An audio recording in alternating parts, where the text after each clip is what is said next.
to welcome all of you to the first International New York Times Art for Tomorrow conference. I feel that the artwork is holding you, I could say. You see something in the artwork with which you identify. You might not necessarily have verbalized it yet, but emotionally it feels like something to which you can identify. It's fantastic. I've enjoyed every time coming to Doha and participating. I think each year the platform gets better and better. 82, you've been standing here for 45 minutes. You've got way more energy than I have.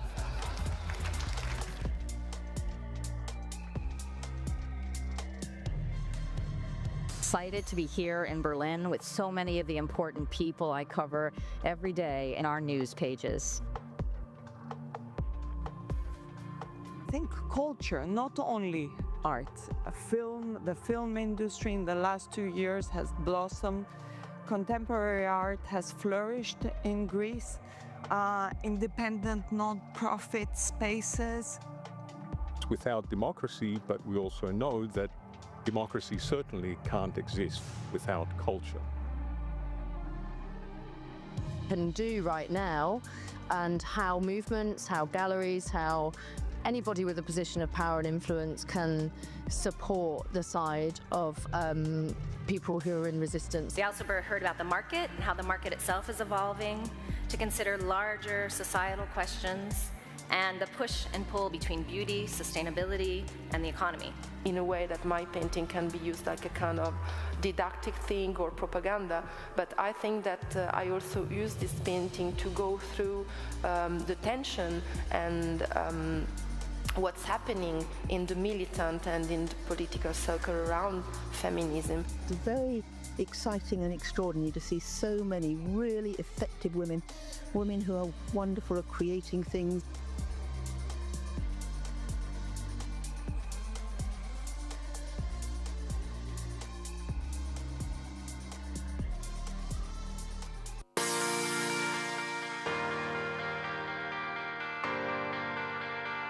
I'm excited to be here in Berlin with so many of the important people I cover every day in our news pages. Art is a universal language. Culture brings people together, and I don't see how that can ever change. For me, the art I loved is always political. All those important artists, they always have very political opinions. We need this now. We need to be thinking about museums in terms of communities and who our audience is in different ways, and I think there's just no time left at the present. It's sort of change or die, right? I mean, isn't that sort of how adapt or die as a species? So as a business species in the ecosystem of the art world, we have to constantly change the way we're doing things.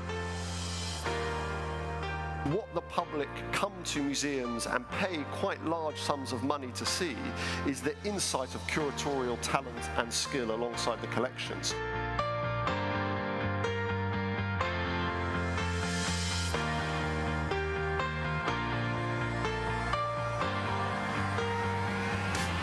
I wouldn't have any problem if we would pay a little more, we the larger galleries, so that some younger galleries are supported.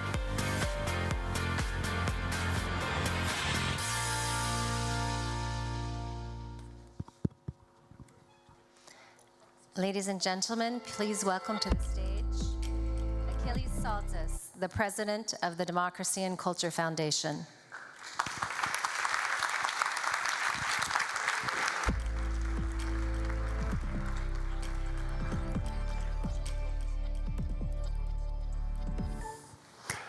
Mr. Deputy Mayor Tommaso Sacchi, ladies and gentlemen, benvenuti a Milano alla Triennale,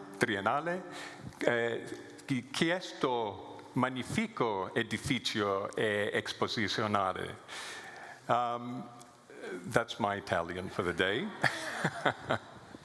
Ladies and gentlemen, you cannot believe, you can just not imagine how excited I am to be standing in front of you, to welcome you to Art for Tomorrow. 10 years. 10 years in the running.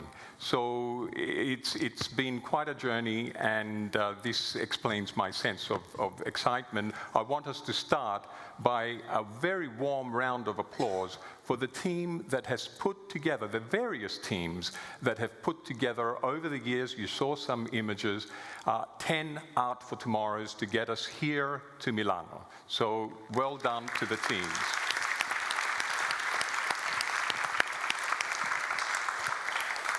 And on behalf of our team at the Democracy and Culture Foundation, which spans from London, Paris, Athens, on behalf of the New York Times, on behalf of Her Excellency, Sheikha Al-Mayasa bin Hamad bin Khalifa Al Thani, and Qatar Museums, who are our founding partners, we thank you for following us, for being here. Because it is you that make us tick, really. It is you that we do this for. And there are quite a few familiar faces in the room, but there are also some unfamiliar faces in the room. The exciting thing about this year is that we're doing it in a live and breathing museum. So a number of guests are kind of coming in and out as we're speaking. And Deputy Mayor, I want to thank you for being here. We started discussing about this dream that has now become a reality from 2019, and then COVID got a little bit in the way, but here we are, and we're going to stay in Milan with our Art for Tomorrow talks for a few years, so there's a bit of a legacy. But since there are a few new people here, I'll just give a very brief outline of what the Democracy and Culture Foundation is. We were founded just 5 years ago to further the work of two conferences that we started at the New York Times, the Athens Democracy Forum, and of course, Art for Tomorrow. The mission of the foundation, whose chair is sitting here in front of me, Irina Bokova, great to see you. The mission is to help democracy evolve by empowering society through citizen engagement and better governance. We believe strongly in the nexus, in finding that nexus of culture and democracy. That's what we're all about. And our theme this year, Overcoming Together. So when we got together with Tommaso Sacchi and we were talking about Milano Art Week, and President Boeri, Stefano Boeri, of course, who's so busy running around his wonderful exhibition, we realized there were two magnificent themes. On the one hand, we had Among Friends for Milano Art Week and Inequalities for Triennale. So we wanted Art for Tomorrow to bridge those two themes. So Overcoming Together it is, and what we really want to say about this is that if we do come together as a community, we can definitely and leverage arts and anchor our thinking into the arts and culture sector. We can try and overcome the problems that our world is facing. And there's a number of problems. I mean, our planet is literally burning. The tectonic shifts in the geopolitical space are mind-boggling. Stefano Boeri, thank you for joining us. I'm just about to talk about wars and conflict and inequality, and one of the things that your curators said here is that ultimately inequality is the disease. So what you've seen out there, the 471 days, for example, the tens of thousands of Palestinians and people, innocent people that have died, it's a heavy, heavy price for our humanity to be paying. So our thinking is perhaps through freedom of thought, freedom of expression, through creativity, we can come up with solutions that unfortunately some of our politicians, who we're losing more and more trust in, are not able to come up with. They should also look into culture a bit more than what they're looking. All these things are what we're going to be discussing over the next 3 days at Art for Tomorrow. We have a stupendous program together. I have to say, if I may, it's a work of art in itself.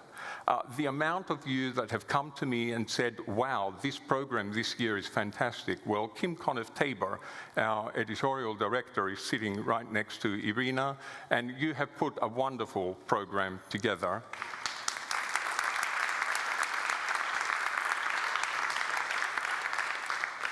Wonderful speakers that are going to be shepherded by our great moderators, Farah Nagari, Rosalind Sulkers, Scott, where are you, Scott Rayburn, Yorgos Archimandritis, and Yelena Turkuya and Sophia. We're choosing a few non-New York Times moderators this year.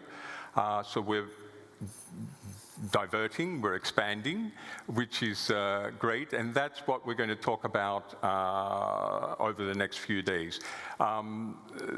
Being a very special year for us, 10 years, doesn't happen every day, doesn't happen every year, of course. We've completed a decade. We wanted to leave a mark, and one of the things that we're doing this year, there's a few other surprises, but I'll leave those surprises to Jeff Koons and to Philippe Stark tomorrow and the day after. But one thing that we're doing is we're launching the Creativity for Social Change Award. Here in Milan, tomorrow night, we will be awarding, recognizing an emerging artist from, I'm not going to say very much because it's a secret, we'll find out tomorrow, but mainly from the Global South, because we need to shine more light to the emerging artists and creative talent from the Global South. I would like to thank our sponsors. Of course, Sheikha Mayasa, your representatives are here. She's a force of nature, as we all know, and she and her team, and some of her team are sitting here, have been a driving force to bring us to where we are today after 10 years. Qatar Creates is our headline supporter, as is Gayaneh Umerova, the Uzbekistan Arts and Culture Development Foundation, and we have a wonderful session tomorrow on the Bukhara Biennale that you're launching. Our other supporters, Audemars Piguet and Prix Pictet, both of these organizations support creative talent, so a curator of theirs and a photographer of theirs will be here. Cartier, great to see you back here.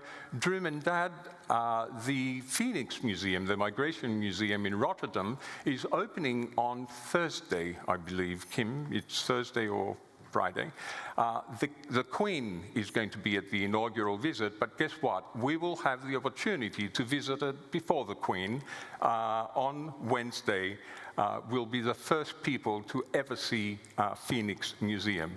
Massimo Di Carlo, part of our cultural experiences, great gallery, will be there tomorrow. And of course, Ruinart, just to paraphrase Napoleon, in good times we deserve it, and in tough times like we're now, we need it. So, as I'm looking at you, Stefano, it's not because of what Napoleon said. I'm going to call you on stage, and I'm going to read something to everyone that I read. One of your curators mentioned this. To heal the divisions between humanity and between humanity and the planet, we must realign ourselves and use the word we. Not just to refer to our own group, but to the entire human species and the biodiversity of which it is a part. We are all interconnected within a single net. I read that, and that's where I want to invite you, Stefano, to say a few words for this absolutely wonderful exhibition that we're witnessing today. Thank you so much. Just a welcome. We met last October.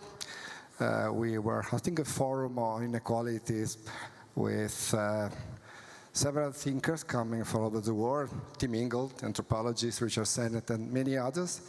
And immediately we share with Achilles the idea to do something together today. Today is a very special day for Triennale. We are opening the 24th international exhibition, as you know. And we decided to work on inequalities. So for many points of view, I think that this is a crucial issue for all of us, for one simple reason, that if we want to seriously face with the main challenges of the future, we cannot avoid to observe how inequalities is conditioning the contemporary world. Just think of how the poorest country, which are the less responsible for production of CO2, are the victims of global warming, and has the richest country, which are the main responsible, 75–80% of the production of CO2. They are, in a way, in condition to protect themselves from the consequences of global warming.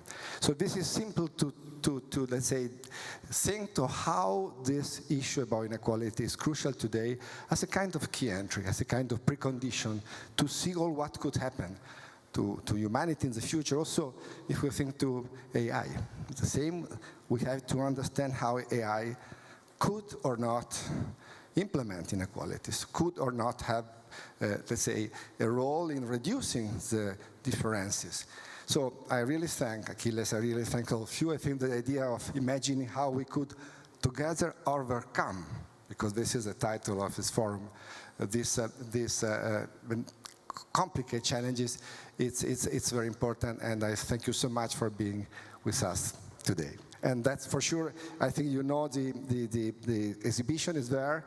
The ground floor is more about geopolitics of inequalities. The first floor is more about biopolitics of inequalities. And I hope you will have the time to see all what we have hosting today. Thank you so much. Thank you, Stefano. Tommaso. Tommaso. And Sacchi. let's hear from Deputy Mayor Tommaso Sacchi. Very briefly, thank you Achilles, thank you Stefano, of course. We are so thrilled, we are so happy to host as a city of Milan in such a wonderful occasion, the Triennale Inequalities, Arts for Tomorrow. It was a long time ago we met, as you mentioned in your opening speech. It was in Florence before I had a position there, and we were thinking about how can we bring Arts for Tomorrow and all those thoughts from the intellectuals from all over the world to the city of Florence. Then it happened, and then Triennale, of course, with this so important and urgent reflections on inequalities came, and so it is the right occasion to bring all the voices you were able to bring. So thank you. Thank the New York Times. Tomorrow we will share the venues, and this is something really relevant because we are doing a co-production with Triennale di Milano, and so the other venue is Palazzo Reale. We will host all the delegates from Arts from Tomorrow, and so it is very important that when something starts in Triennale, one of the main cultural institutions of Europe and of our city, of course, it continues all around the city and also in Palazzo Reale. So we will see you also tomorrow there. Thank you so much. Grazie Achille, grazie a tutti voi. Grazie. Thank you very much both. And Stefano, you have the artistic expression of inequalities out there. So the content is going to take place here, and we're starting with a great panel on community-based arts. After that, we have Theaster Gates, who has a great installation upstairs that you should all see. By the way, Kim and I did the AI test, and I encourage you all to go and do that. Very eye-opening. After that, we have a performance, and then Her Excellency. This was not staged that she was going to be entering now, but Her Excellency Sheikha Al Mayasa bin Hamad bin Khalifa Al Thani.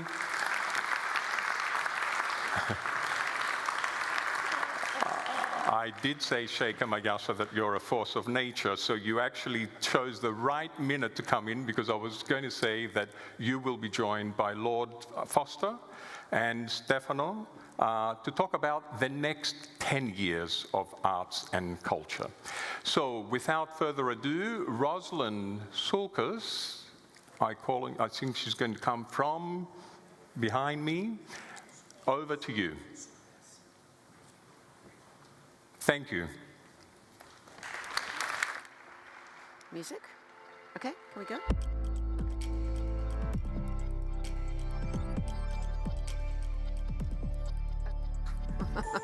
Okay.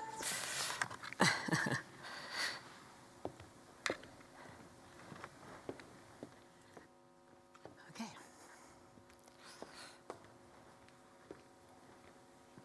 Hi. Salvara, you go there. Okay. Where's Aneri?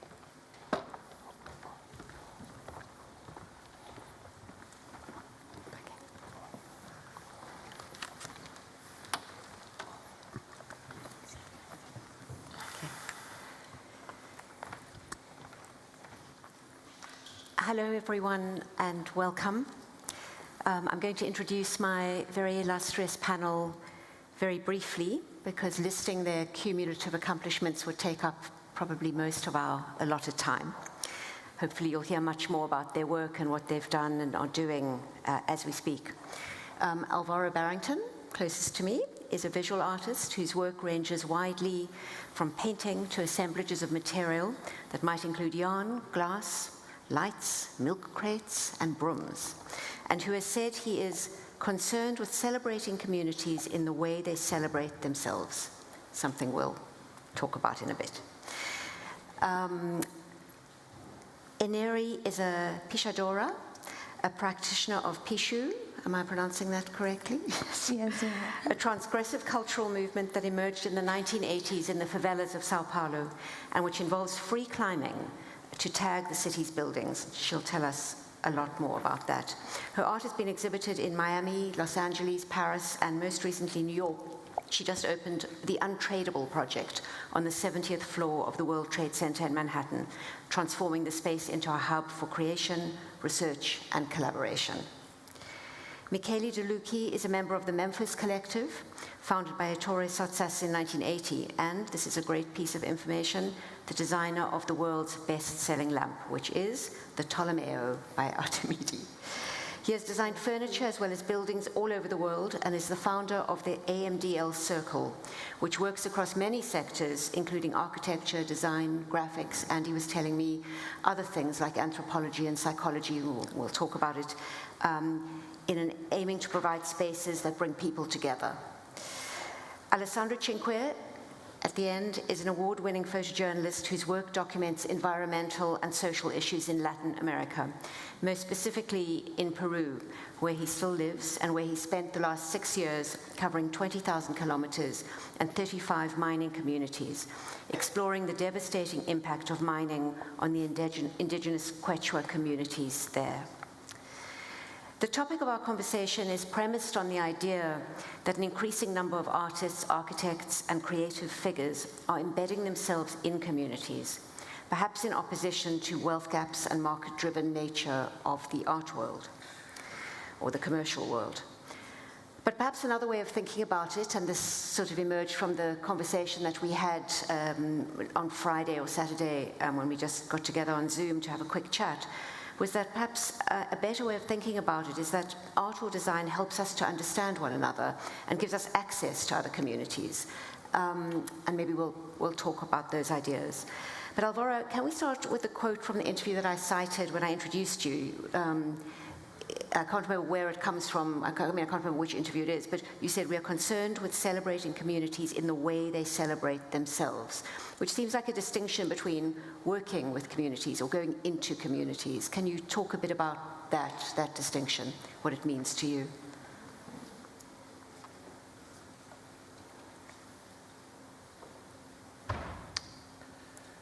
It's a very good question. I think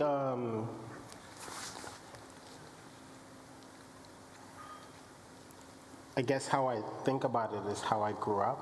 So I'm an orphan, and I lived with a lot of my mom's friends. And in each house, there was certain types of things I could get away with as a kid. So if I was, like my Aunt Zelda would allow me to do certain things, you know, my aunt, another one of my aunt would allow me to do certain things.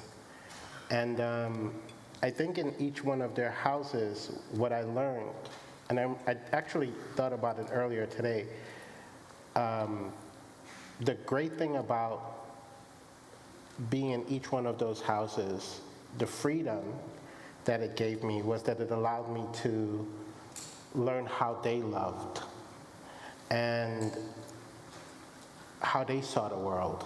And so it allowed me to sort of, you know, get to choose, oh, okay, I need to be loved a certain type of way, so I'm gonna go over and hang out over here.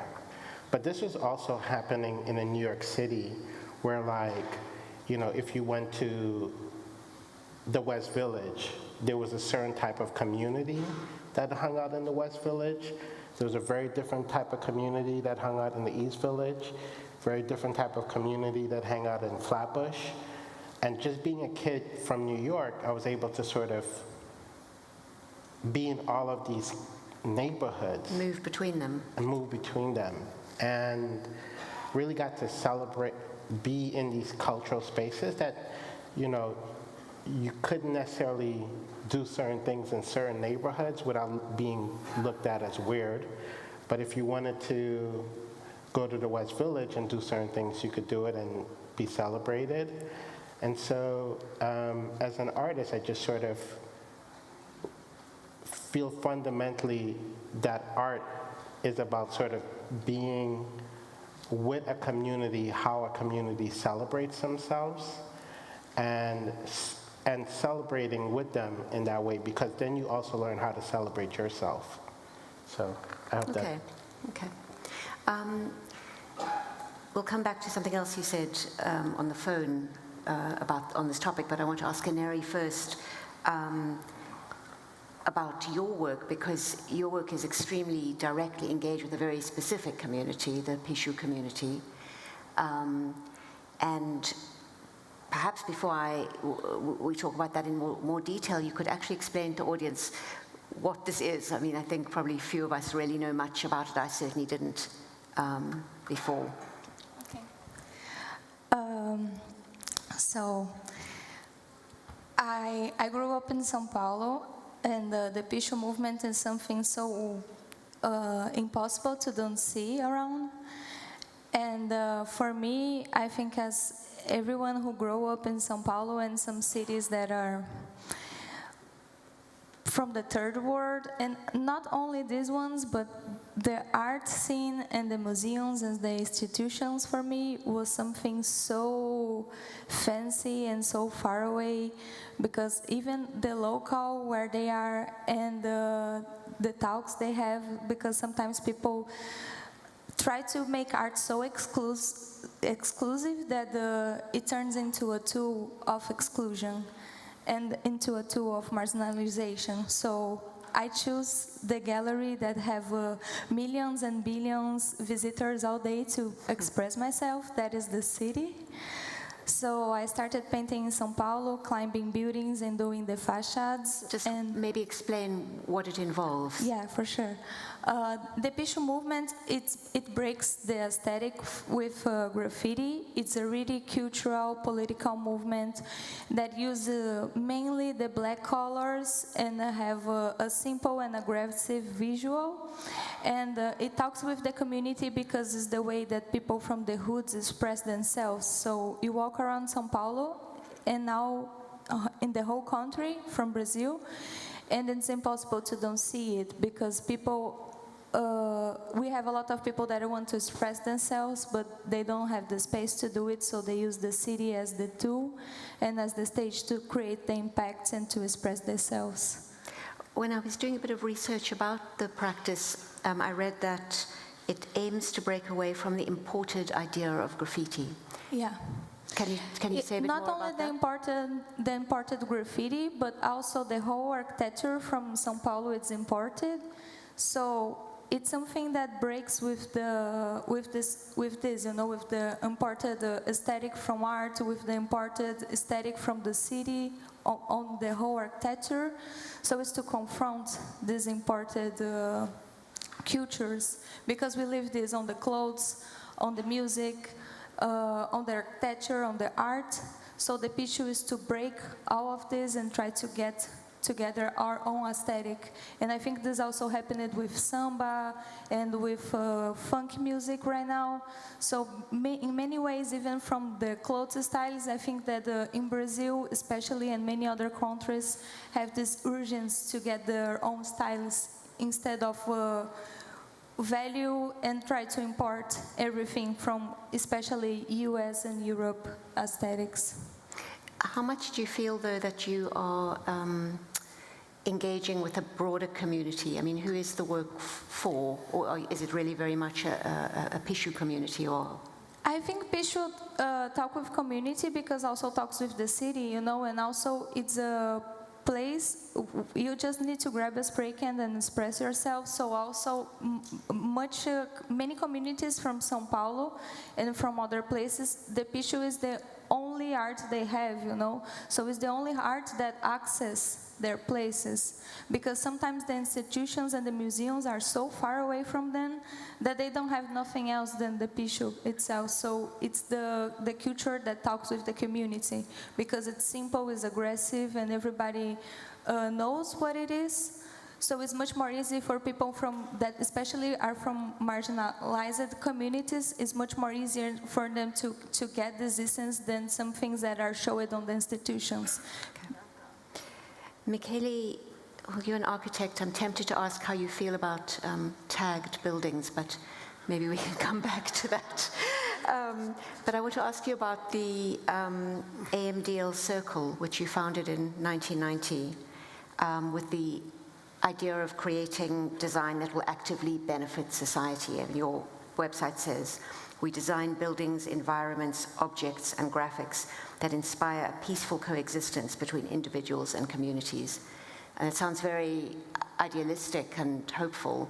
Mm-hmm. What's it like? How does it work in practice? Yeah. Now, in reality, everything starts from the point that as architect, as designer, we do not design only spaces or only objects, but we do not choose only the material or the color or the shape, but we design, we inspire the behavior of people. We inspire people how to use these spaces, how to use these objects, and how to develop even the normal, the banal way of using in a functional way, nothing else. So starting from this point, I thought that it will be important, as well as it happened to me, to transfer all this information, this approach to design to the new generations. And so, you know, when I was looking for a job, and I'm fully Italian. I was born close to Venice. I studied in Florence, and I came here to Milan. And I knocked to the door of Ettore Sozzas. Ettore Sozzas is a prominent architect and designer in Milan. He has an exhibition up here. And I asked him for a job. I said, I just got my diploma in architecture, and I wanted to work with you. And you know what he told me? He asked me, but you wanted to design something, but do you know the word? Do you know how the word is done? Do you know how people think in the word? Are you familiar with all the different way of understanding humanity and so and so? I was paralyzed. I never went out of Italy. Once I went to Paris.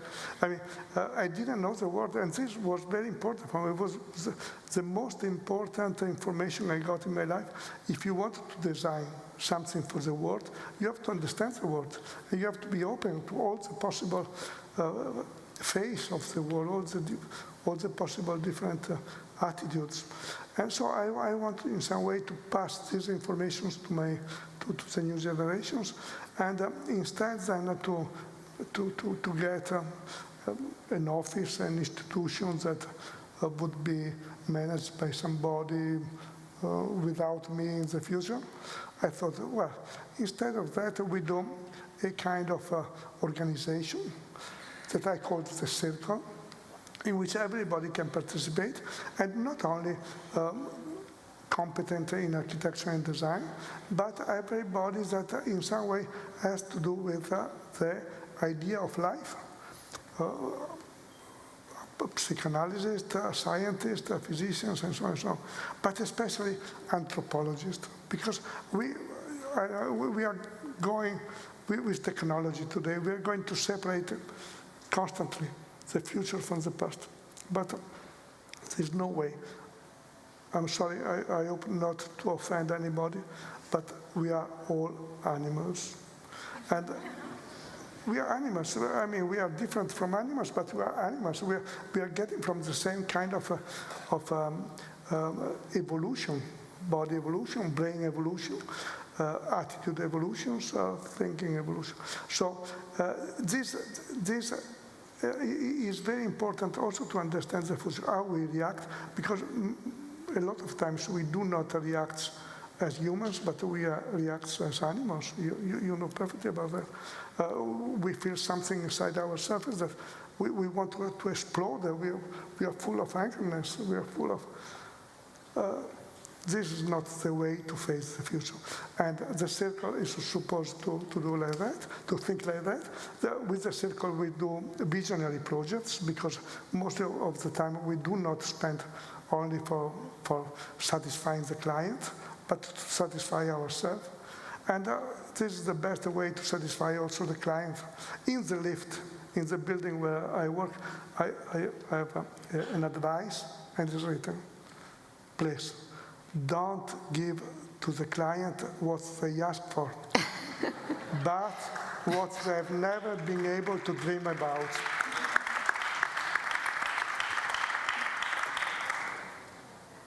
I want to ask how it might work in practice with a project, but let's give Alessandro a voice. Alessandro, your work is very different in the sense that you are very, very directly embedded in a community. You've got a specific social mission. Your work is a kind of activism, really, and yet your objective is also to take beautiful photographs and to show in the most appealing, if I can put it that way, most accessible way to the world what is going on in these communities that you are documenting. Is there a tension there between the social activism and the sort of aestheticization of the experience? Yeah, basically, I feel that I changed a lot during this year, my photography, because actually I started this project 8 years ago, and after 2 years I was living in Florence, and after 2 years going back to Florence and Peru, I feel the necessity to move in Peru, because looking my picture at the time, I feel that I didn't recognize at the time my privilege to white man, European guy, and I feel a little superficiality in my photography, and only after I moved in Peru and I spent 6 years living in the community, I really understand how I need to photograph the people to try to get them dignity in the fight, because my project is talking about the relationship about mining company, foreign mining company, and indigenous Quechua people. I start in Peru, and then I explain the project in Argentina, Bolivia, Chile, Ecuador, and I really need the time in the community to understand how I need to photograph these people. And I spent a lot of time in the community with the same problem of the community, with our water, some days, or with contaminated water. And only after this experience, I accept my privilege, because I grew up in a very poor neighborhood in Florence. When I moved in Peru, I didn't accept my privilege. But basically, I'm Italian, and I can grow up with a free extraction, free university, and this is a privilege, of course. And yes, I think now the relationship with me and the community is very deep. We help each other a lot. I work with a fixer, an indigenous journalist, and we make a fanzine because we won a National Geographic grant, and we print 500 copies in Quechua for gift to the leader of indigenous community to try to create a sense of common in the community for the problem of the contamination of water in the Andes. You mean so that people in different communities across the country understand that there are similar experiences? Yes, because before, basically each community talking about for the community, but this is a problem of the country, not the only community. So with this fanzine, we try to create a sense of common, and actually we did the first meeting of indigenous people with NGO in Lima, where they create an association of people with metal in the blood. And we create, thank you, the work of many NGO, and we use my photography, for example, for try to talk a lot of people. And then with this fanzine, we give also in Ecuador and in Bolivia, because the sad thing that the people don't know that the same problem of water in a mining city, it's exactly the same in Ecuador, in Bolivia, so we try to create a community. I'm sorry, go on, Ineri. I just want to say that it's really nice what you're doing, and it's really nice that you recognize that you're privileged going there. And I feel sometimes people are so close to live this experience from the communities that are poor, that they just want to live in their own bubbles, you know. So for me, like, I think it's really interesting, and it's really nice because with the zine, many other communities found that they were passing through the same problem. And I think it's only when you open yourself as you made it that you can discover that sometimes we are much closer than we think. We are much more equals than we think, because people put their own on a bubble, just face their own troubles, and they are not open to it. And also talks with what you said, because people just want what they want. They are not open to experience what the other wants to show. So it's nice when you open yourself to do this. So.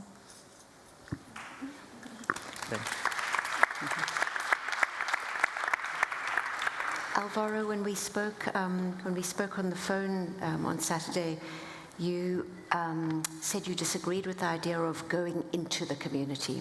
I mean, obviously it's a very different thing to what Alessandro is doing, but I think you were talking about the idea of sort of dropping into, as it were, help people or work with people. But perhaps I'm understanding wrongly. Can you talk a bit about that? Yeah, the context was, I think, about me working with, like, Notting Hill Carnival, for example. And What did you do for Notting Hill Carnival? Did you design a float or? So we have a couple different ways of in participating in Carnival, but I think the question was sort of phrased like where it was centering, quote unquote, the art industry, which is a phrase that Mark Spiegler usually uses for the art world, not so much like a, but that it was which sort of exists with museums and biennials and galleries, and because I sort of have been known to kind of value as much as I love going to the National Gallery, love going to Carnival, or love going to Glastonbury, it was sort of a centering of the Tate, and then kind of looking at Notting Hill Carnival as sort of a secondary part. And I didn't really think that was a correct positioning, mostly because I don't, I think of myself as an artist, and I don't think, and while I love going to a gallery and I love seeing a great painting, I love, I equally love going to Carnival, which is sort of an incredible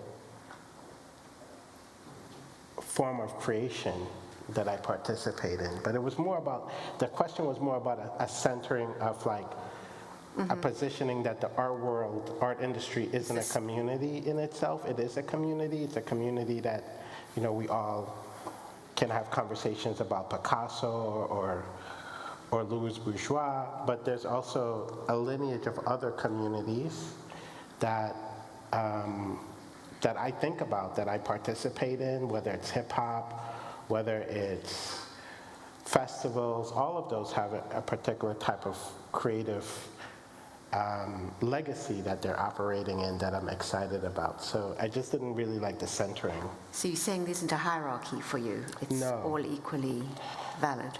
No, I don't think the world lives in hierarchies. I think there's sort of like a kind of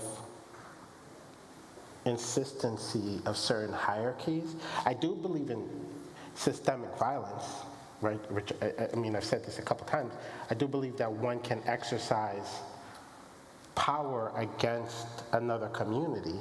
One group can exercise power against another group, and we have to, and I think we are in a world where today we are having conversations about that.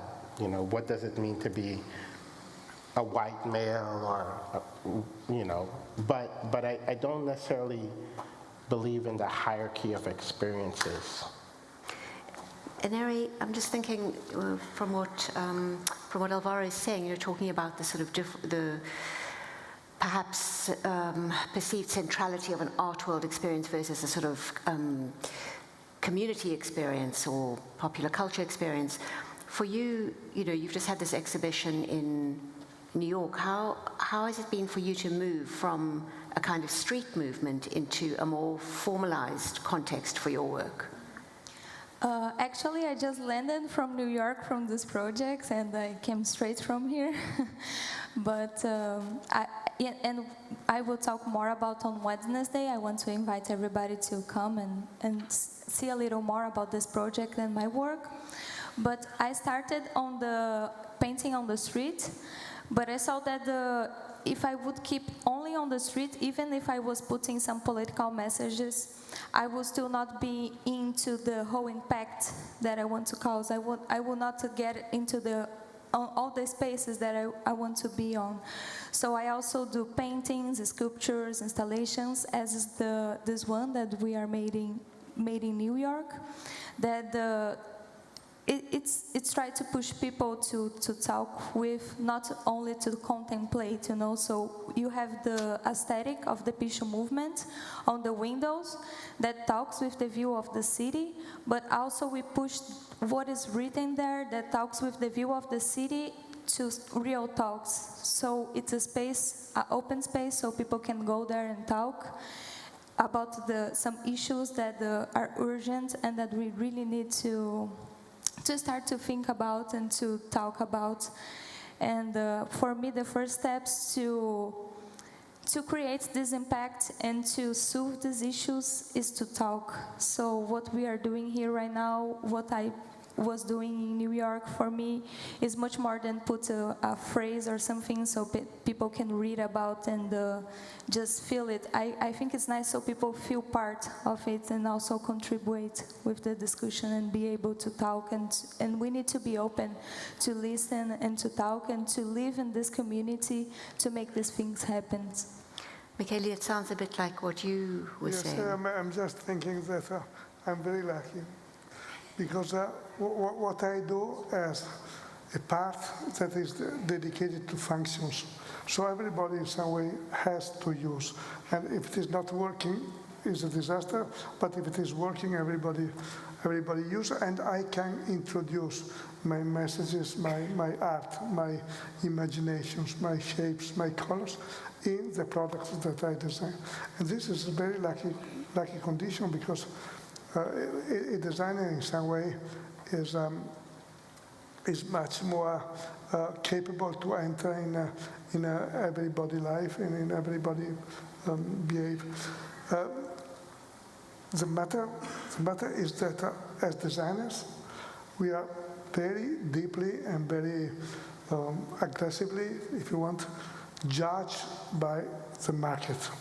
If what we do is not sellable, no way, you're cut it out. You're not able to do nothing because the market is very serious judge, and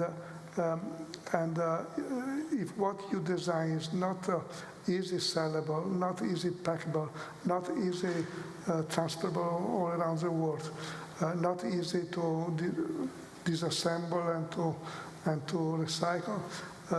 Is a problem.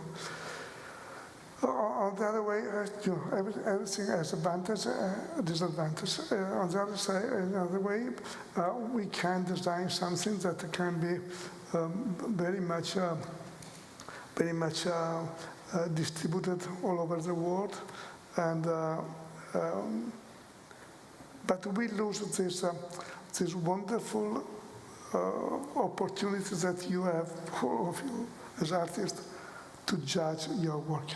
Because I know you are the first judge of your work. And when you can judge and you know this is right, this is wrong, this I can go on, and this I can develop, this nothing is shit. Well, this is what I miss a lot. And yet, for you, the engagement with other people and the collaboration seems to be very important in your work. Is a question to me or to me? To me? I feel that Ineri, just because she's, or even Alvaro, in some way also, when they do something, they know immediately the answer if what they did is valuable or unvaluable. You know if what you did is on the right direction, is the right step. Me, I have to wait for the market. And I tell you, as designer, the market is easy because you at the end of the month, you know if you sold or you're not.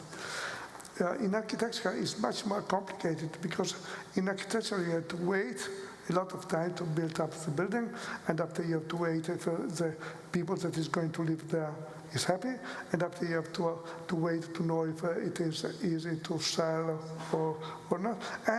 And I have to be also wondering if everybody that didn't need this building, that didn't need this construction, is happy or not. Because for everybody, a building is just a bulky object in the middle of their way. And under this point of view, judges are so many and so difficult that it's very complicated to satisfy everybody.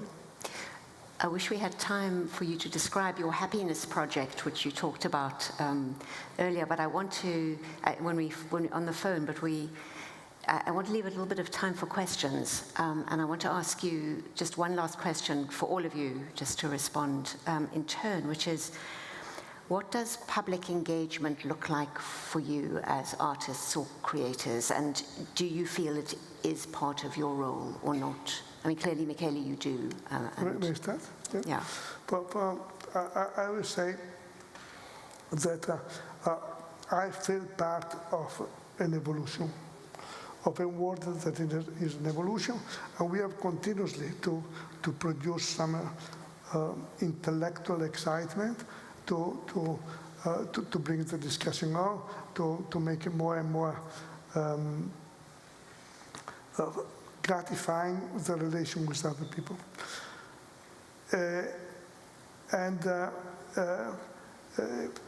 All this activity to produce an evolution is part of a possible commitment that you have with yourself about a positive future. Really, what I feel very important for myself, and every morning I get up and tell myself, is be optimistic.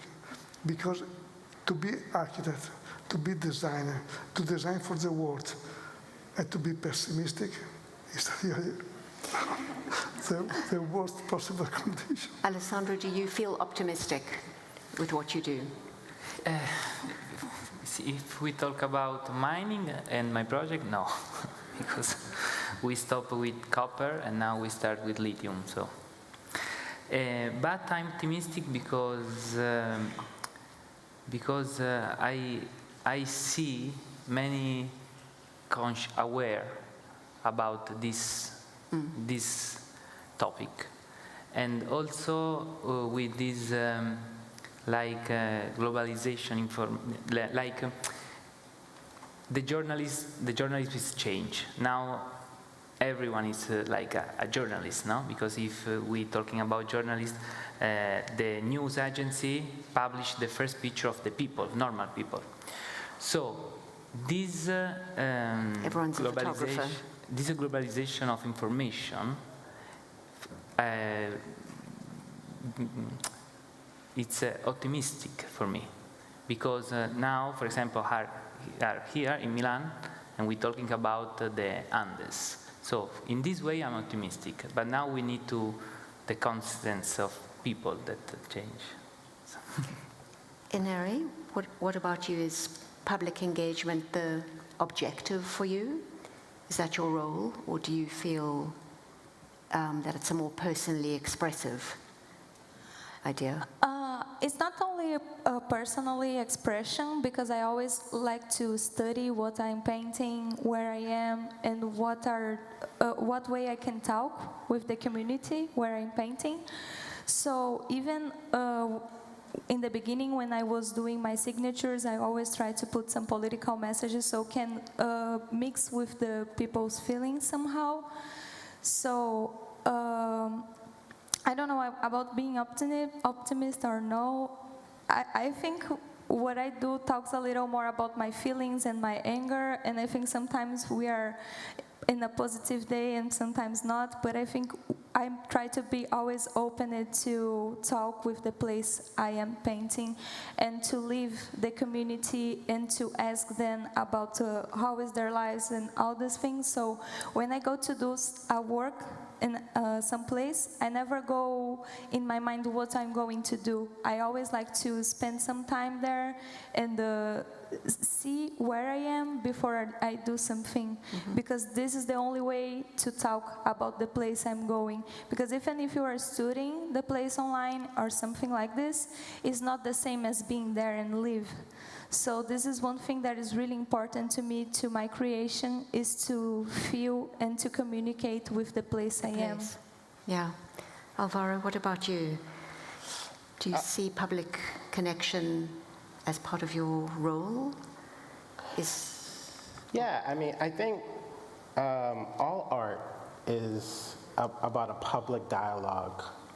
But it's about a public, I mean, and in that dialogue, many different conversations can happen. I think, you know, Koons is talking here on a few days from now. And I've said this a couple times. I think if you understand Made in Heaven, you understand America and you understand why Trump is president. It's the greatest artwork, one of the greatest of the last 40 years. It's, you know, you see that artwork, you understand Trump, Melania Trump, a woman with augmented breast, and, you know, Cicciolini, and it's America's story of itself. You know, and I think art is always a sort of public conversation about who we are, who we aim to be. You know, the Sistine Chapel is about the birth of the idea in Western culture of the individual as a God-given right, which has created so much of the imagination that we exist in today. So, you know, I think art is always a public dialogue, even if it happens in a private space. Yeah. Thank you, that's very nice. We have actually 0 minutes left for questions, but nonetheless, I'm going to ask whether anyone has any questions, 1 or 2 brief ones. Oh, it's not that I can see. No? Okay. Well, in that case, it just remains for me to thank everyone. I feel like we could have all spoken for much longer. Everyone was so interesting. And to say that my colleague Farah Nayeri is going to come on next with Theaster Gates, so don't go away. Thank you.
Okay.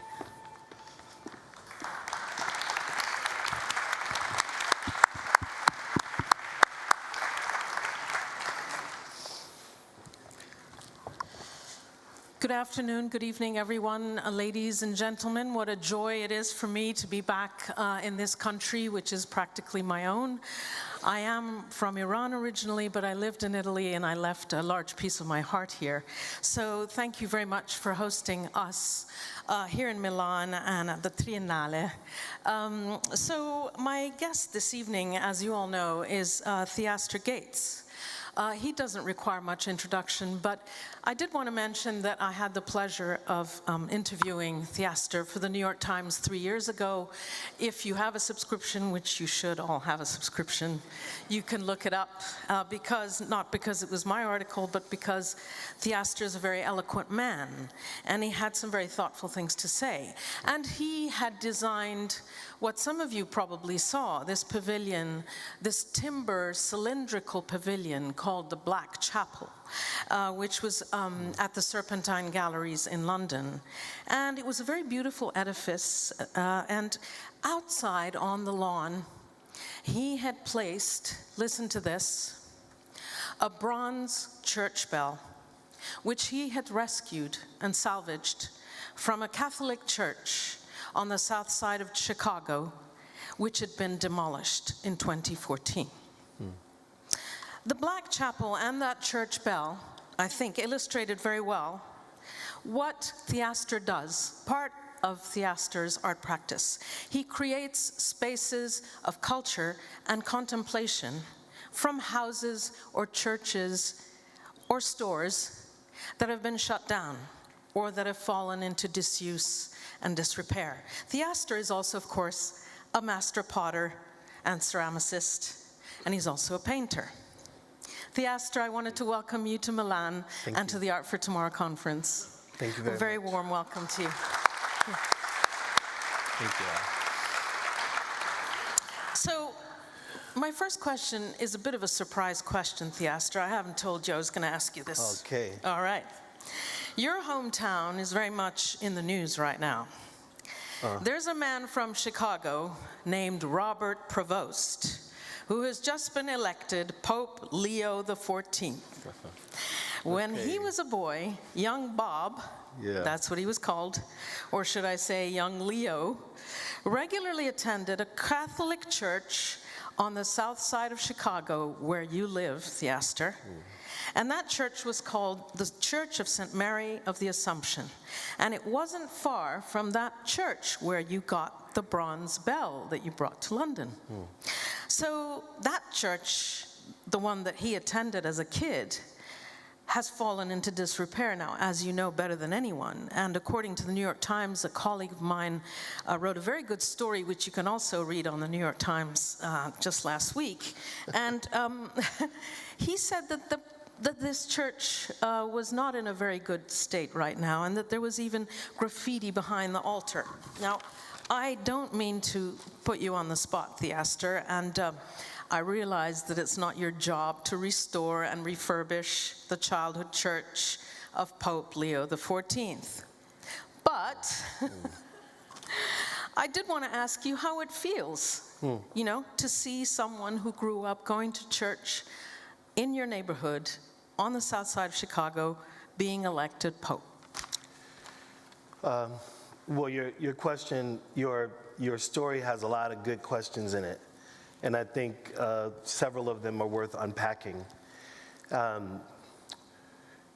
If Bob went to church on the south side, this would have been middle 50s, thereabouts.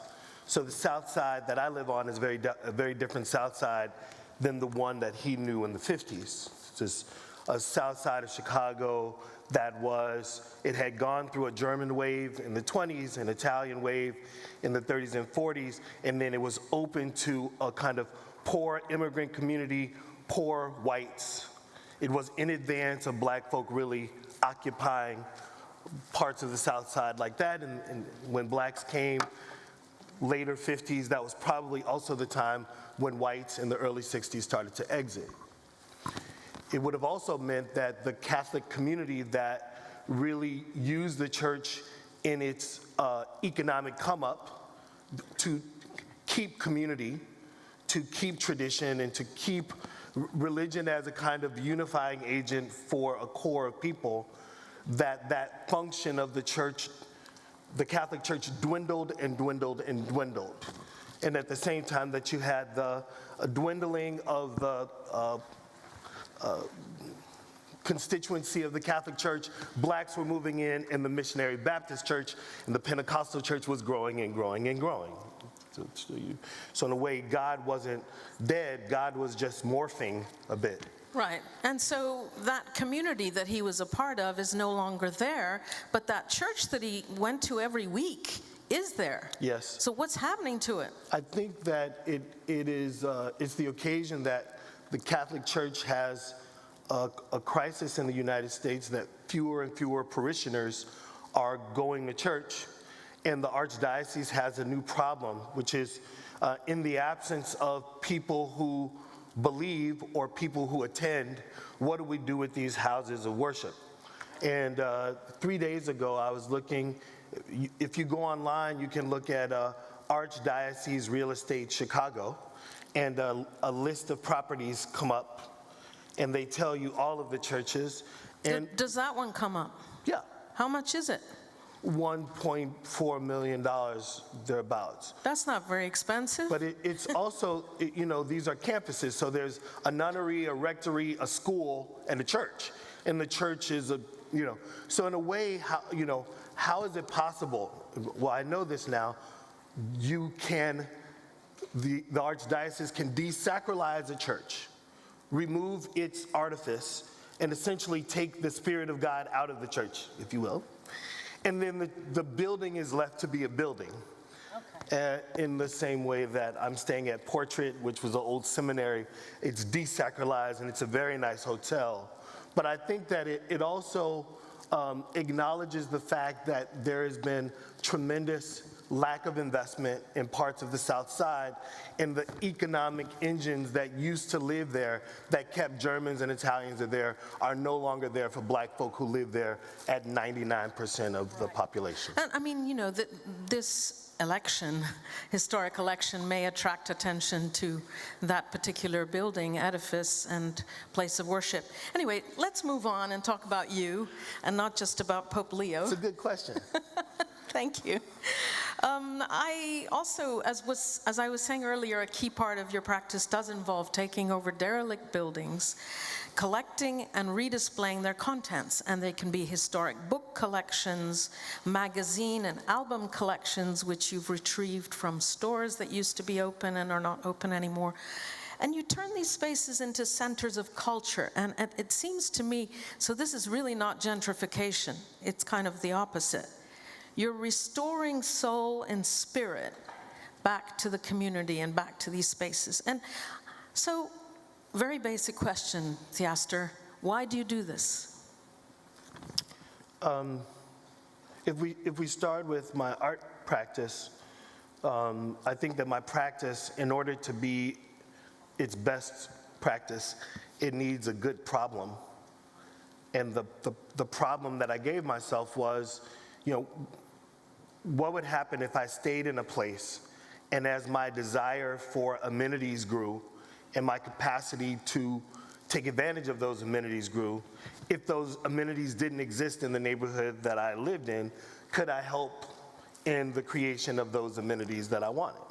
And so rather than thinking about the South Side or the West Side of Chicago or any other city, Kassel, Germany, or St. Louis, wherever I've worked, rather than thinking of it as a place that has deficit, it's a place with latent, sleepy assets that people just haven't been invested in.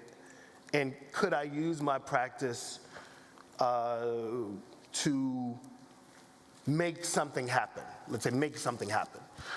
And the making something happen could constitute what people call sculpture, or it could be a kind of land art, or it could be an intervention that to an economic developer could look like an economic development intervention. To the real estate developer, it could look like affordable housing.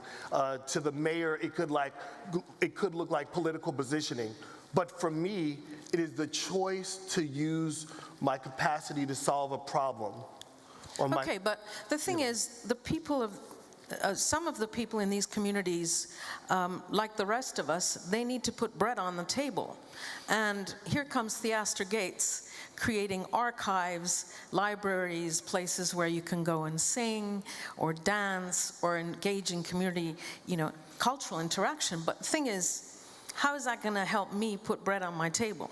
The challenge that we had on the South Side is like a lot of cities. If people could afford to live in other places, there was enough infrastructure in my city where they could choose to always leave. So we didn't have the problem of gentrification, we had the opposite.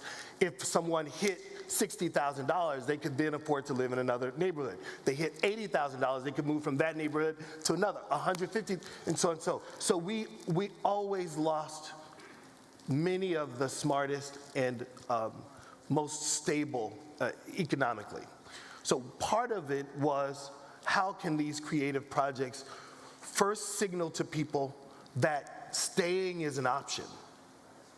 Staying is an option because we do have gardens, and we do have interesting places for live music. We do have wellness and fitness, and we are creating culture, right? Not just me, not me at all by myself, but there's a group of people who are actively building together, and that feels like a reasonable contribution, not priestly, but a reasonable contribution. Fair enough. Okay, we have a work by Theaster right here in this building in the exhibition that's currently on, which I invite you all to go visit. So Theaster, could you tell us a few words about that work? Yes.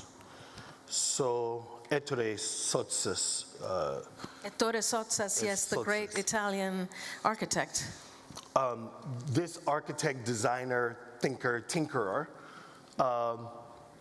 one of the things that he had a kind of fondness for was the capacity, he called them Eastern people, but China, he's probably speaking to China, Korea, Japan, maybe Taiwan and the Philippines.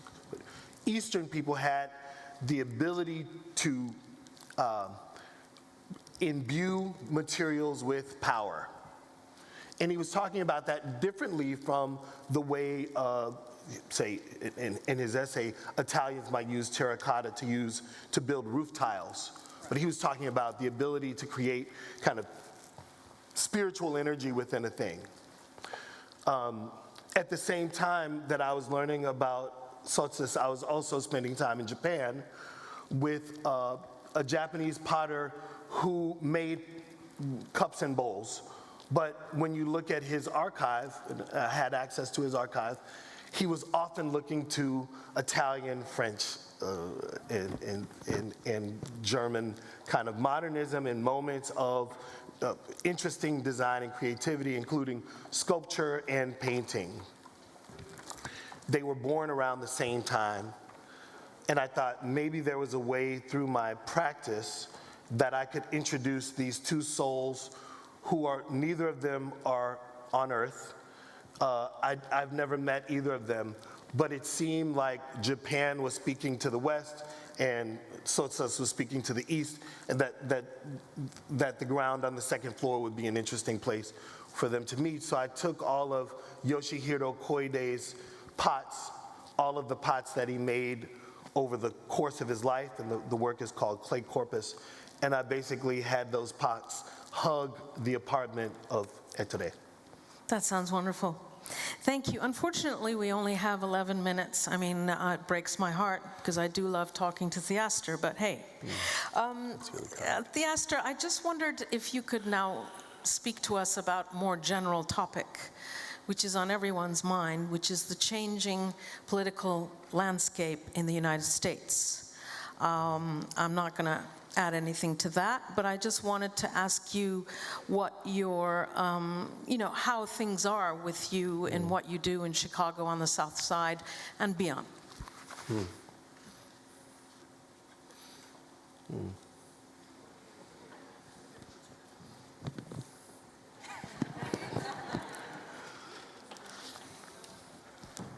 This is a very, I didn't know you were going to ask me this question. But we all thought it was a joke until it wasn't. And in the way that the left talks about dismantling systems, it seems the right is very, very effective at dismantling systems. And the dismantling in the United States, it's affecting culture in a way that I never could have imagined it would affect it. Like, I can call friends and they say, I lost my job today. I can call another friend and they say, I lost my job yesterday. And this dismantling is something that has really emboldened me to imagine that one's life cannot be exempt from political participation. And that when one exempts themselves from political life, that it has tremendous consequence. So I don't really have much to say about leadership, as much as I believe that that we must all continue to make the contributions necessary to support the communities that we believe in, and that if we were all doing a bit, that would be better than expecting that work to happen only at the top. Yeah, and when we were speaking just backstage, you did say that things were stable, that your work that you do in the community in Chicago is stable right now. It's stable because I knew that there was an end to certain kinds of, I knew that philanthropy and public funding has always been a precarious possibility. So one has to remain nimble, and one can't become fat off the possibility of philanthropy or government generosity. One has to remain rigorous in their belief that if something great is going to happen, it's happening because we have the ability to do this, not necessarily to do this. Yeah.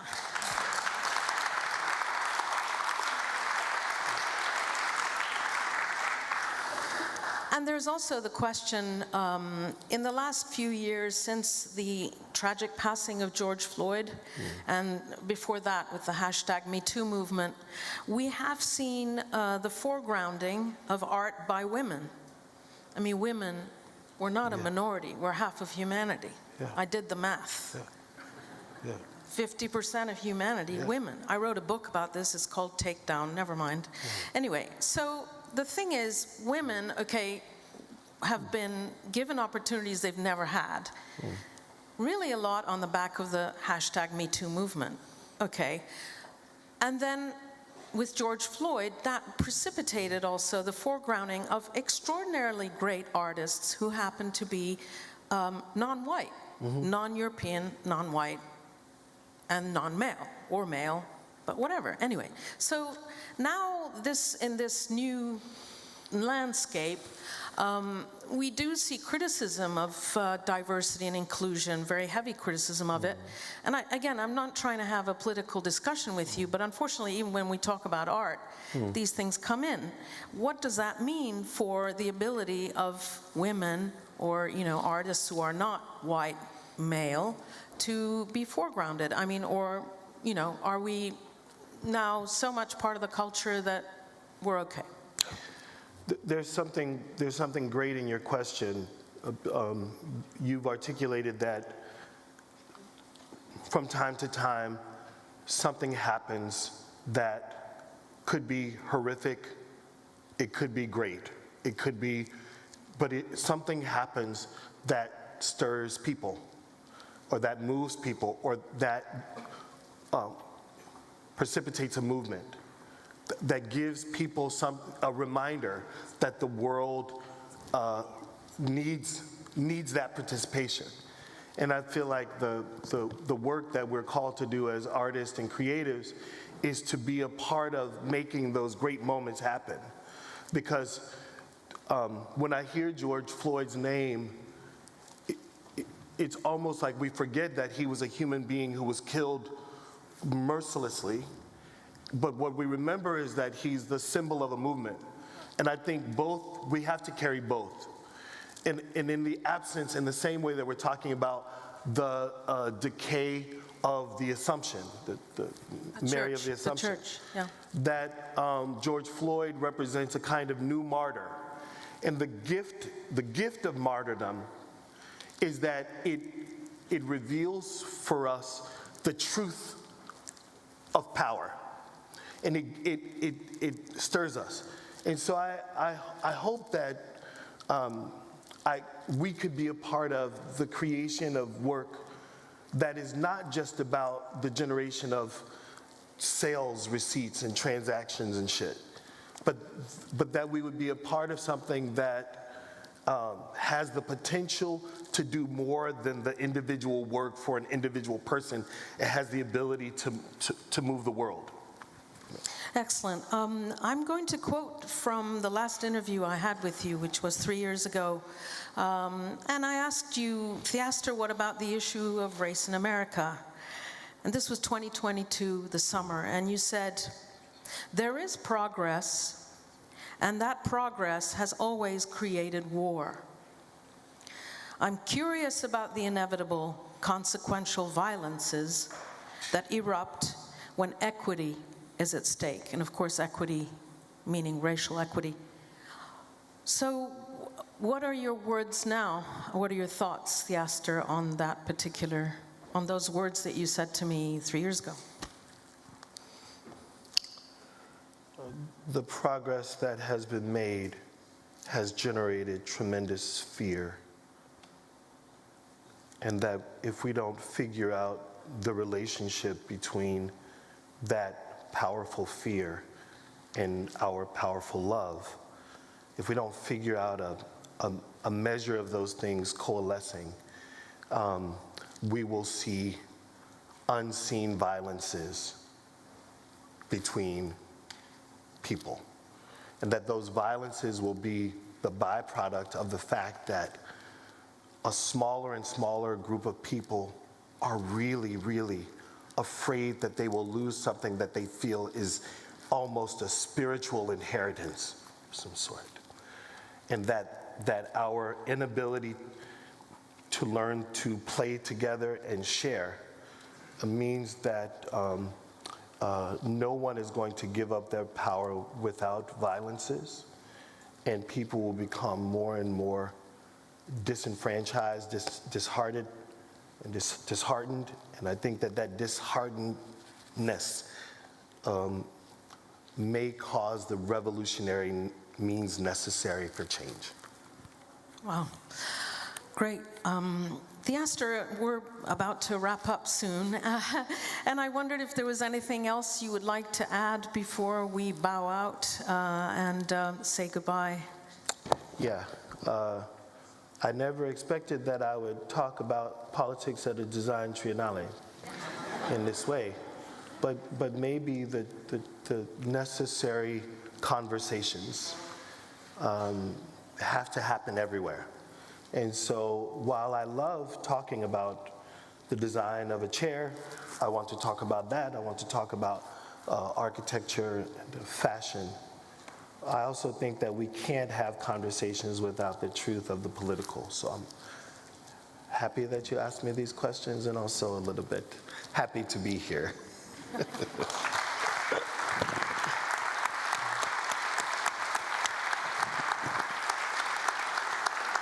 Thank you all very much.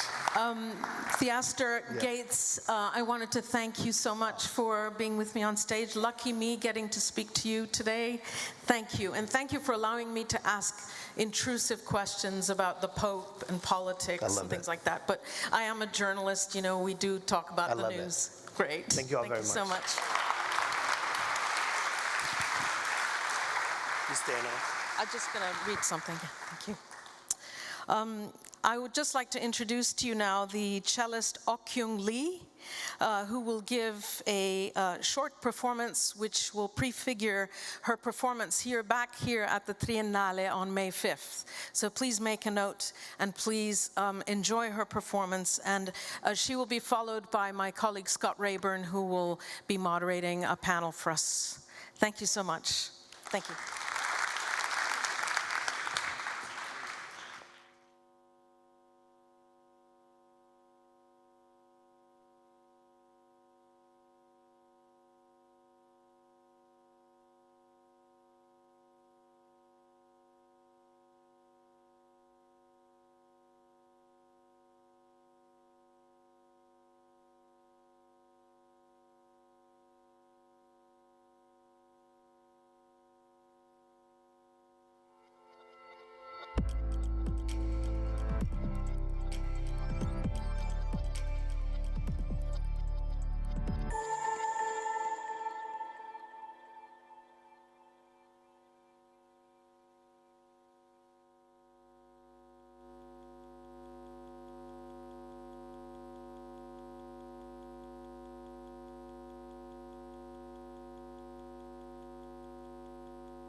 Good afternoon. I'm here with three very distinguished individuals who have created and continue to create visionary architectural projects that touch the lives of millions of people.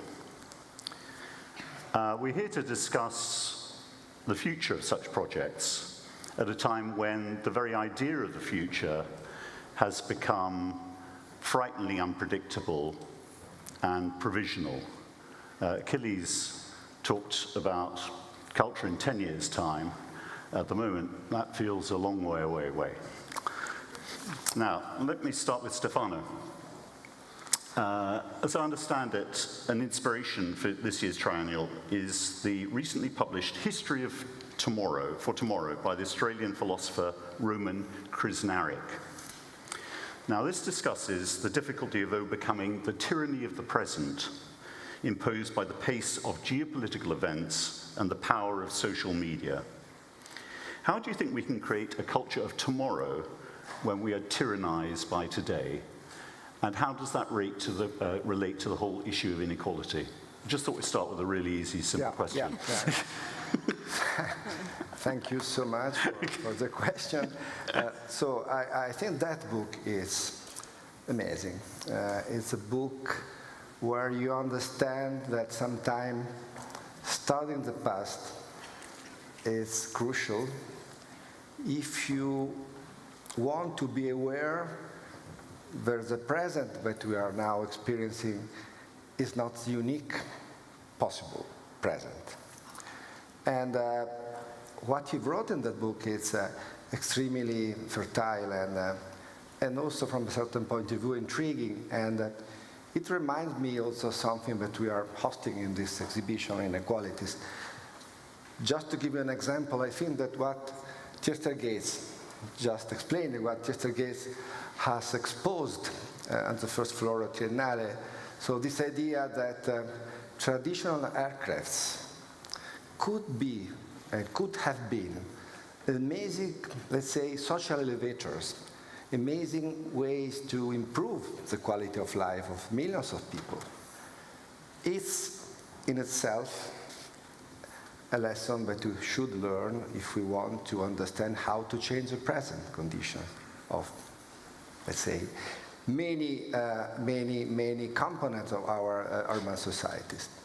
And this is only one example to confirm that sometimes when you go back to the past, when you work on archives, for instance, and you study how some serious troubles were, let's say, faced and solved in the past, this could teach you how to change the present conditions. And then this is strictly connected with the issue of inequalities, for sure. I think, I repeat that inequalities is, for me, a necessary key entry if you want to decipher how to face the main challenges of the future. Okay. Norman, the Israeli historian Yuval Noah Harari, who's the author of *Sapiens*, not so long ago said that income inequality was one of the three central threats to humanity, along with nuclear war and climate change. Now, you're addressing the issue of income inequality in terms of, in your exhibition, Towards a More Equal Future. You address the global housing crisis in emergency contexts. Could you tell us some more about how you're dealing with a specific issue? I think there are a range of projects, and if we start perhaps with the big issue of some 14% of humanity, more than 1 billion, who live in informal settlements or slums, the words are interchangeable, which means they don't have adequate shelter, modern sanitation, clean water, electricity.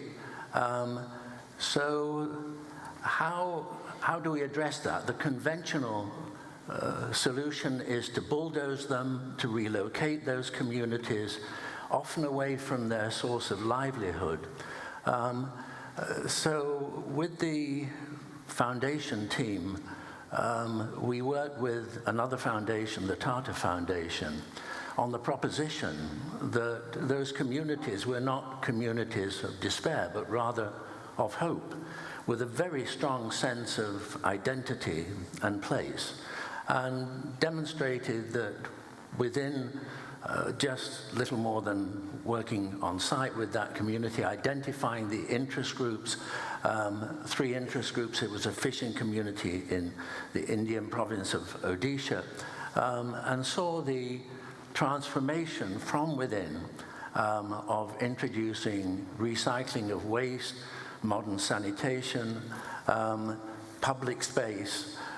So I think that the challenges of, and interestingly, that's not, that crisis is rather like the refugee crisis, which is another project. It's not considered architecture, but if architecture is about the quality of life, surely it's the very essence of architecture. But what struck me was that, and we spoke about this earlier, I think you're the first major architect since Jean Prouvé to really engage with prefabricated structures. Now, he was dealing with the crisis of homelessness after the Second World War. We're starting to get to a point where we're dealing with catastrophes on a similar level. So could you just briefly tell us a bit about the detail of these prefabricated structures, which are, I think, incredibly important?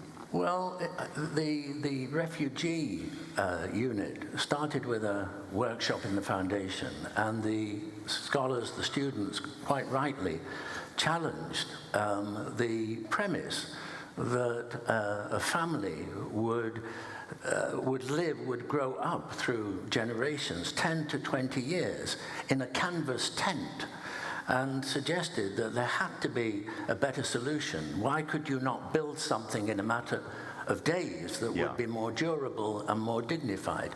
And that produced, at last year's, 2 years ago, the Biennale in Venice produced a pavilion to demonstrate a unit. And that unit was influential in all kinds of unexpected ways. So government officials from Costa Rica saw it and said, maybe this is a model for affordable housing. And what happened is that we then developed that idea as a row house, a more compact version. And so now we can deliver really high quality, affordable housing at scale of 500. So, for example, a 2-bedroom, living room, dining, bathroom, kitchen, porch for 13,000 euros, which for a dwelling is an extraordinary breakthrough. Absolutely. But that's using prefabrication. And there are other projects in the exhibition which show more sophisticated versions, Lego-like building blocks, the idea of a building coming off an assembly line, very much like in the tradition of Prouvé and others. Wonderful. Sheikha Mayasa, the title of this discussion is Culture for Tomorrow. The title of this conference is Art for Tomorrow. But in the world, we're living in a world that's in such a state of tumult at the moment. And everyone is preoccupied with today. And it's difficult to visualize tomorrow and a future, in a sense, a constructive, hopeful future. How have you been constructing a positive sense of tomorrow in Qatar? First of all, I would like to say thank you to Stefano for hosting us here. I really enjoyed being part of the Triennale this morning. And for those of you who haven't visited, you should definitely see, and definitely Sir Norman's installation is also very inspiring. In terms of Qatar's strategy, I mean, I've heard earlier today a lot of people talking about pessimism and optimism. As a nation, I think we remain quite optimistic about the state of affairs. Qatar plays a very active role politically in trying to mediate amongst conflict zones and nations that are in conflict. From a culture point of view, I think we've also used that as a form of mediation in terms of inviting people from all parts of the world to discuss in dialogue the different aspects, points of views that we can engage and invite to express their views artistically. And as you know, culture is an open space. There is no hierarchy. You can you can have a lot in your bank account, you can have nothing in your bank account, and you're still invited to participate. And I think it's quite democratic in that sense. Obviously, for those of you who have not been to Qatar, we've built a 25-year strategy under the national vision of Qatar 2030. This year we're celebrating 20 years of that. And we've tried to invest really in creativity and innovation through giving platforms for Arab designers from all around the world in different industries, whether it's fashion, film, design, art, performance, music, to come and to support them, give them residencies, not just in Qatar, but around the world, and really just empower them to have a voice and to tell their own stories. Culture becomes a necessity, therefore, and not a luxury. I think when a nation starts to use culture as a form of public relations, it becomes a problem. Qatar has chosen to use culture as a means of a real investment and human development, and we've seen the economic impact of that. I mean, Norman built our amazing stadium for the World Cup, and I think for those of you who've come or watched even on TV today, as I visited the Triennale, some people commented on how amazing that experience was. But that was really the epicenter of merging art and sports together, and I think everybody who came left optimistic, hopeful about a better future. Okay. Not forgetting how much we were criticized before that. And how big a role is the construction of your superb museums? How does that sort of infuse a sense of hope? So that's an interesting question, because obviously, as I said, we're 20 years now. We have 4 museums in operation, and we're building 4 new museums and a school. We've decided that with all of our future museums, we're going to be engaging, as I call it, the global south. We choose to engage artisans and craftsmanship in realizing the designs of actually Western architects. We have the Lusail Museum, which is Herzog de Meuron. It's our next museum on Al Maha Island, across from the stadium and the Norman Towers, actually. It's a future city in Qatar. It's innovative, it's high-tech, but we keep this island as the heart of the future city because it's all about culture, creativity, innovation, and we focus on local craftsmanship, but also, utilizing the traditional craft of our region, looking east. I mean, I see Guyana here. We would love to work with Uzbekistan. I've visited some of the ateliers and artisans there. They have amazing quality craftsmanship. So why not show them off to the world alongside the world-class collections that we have collected, alongside Pritzker Prize HDM building? Okay. Stefano, I'd like to congratulate you also on the Triennale. I've run around in 20 minutes, half an hour, but I was enormously impressed, mainly by the fact that the exhibition really deals with tough, real issues, which the art world generally avoids, and deals with them in a very eloquent way, I think. So congratulations, I think it's really superb. But what I would like to ask you is that is there an intended or unintended irony in the fact that Triennale, the theme is inequalities, but it's taking place in a city, Milan, where residential real estate values have increased by 49% over the last decade, forcing lower income workers out of the city and prompting students to protest at the lack of affordable accommodation? No, I believe that this is one of the reasons we decided to select this as a main issue also for the local politics. And you're right that the average cost of rents in Milano gone up of, let's say, the average was 22% in the last 10 years, and the average income was going up on 12%. So this is absolutely true, and also it's true that this happened in the part of the city, in the areas where, let's say, in the poorest part of the city, where the income were growing at all. So I believe this issue is a necessary key entry for any public policies today. And that's why we are inviting the municipalities, the region, and also the Minister of Culture and Minister of Foreign Affairs this morning to let's say, to talk about that and to study how could be possible to intervene, trying to a little bit rebalance this unacceptable contradiction. Because isn't something like the Triennale part of the problem? Because one of the great sort of mechanisms of gentrification and unaffordability in housing is when the artists and the curators move in, and the international art crowd, like us.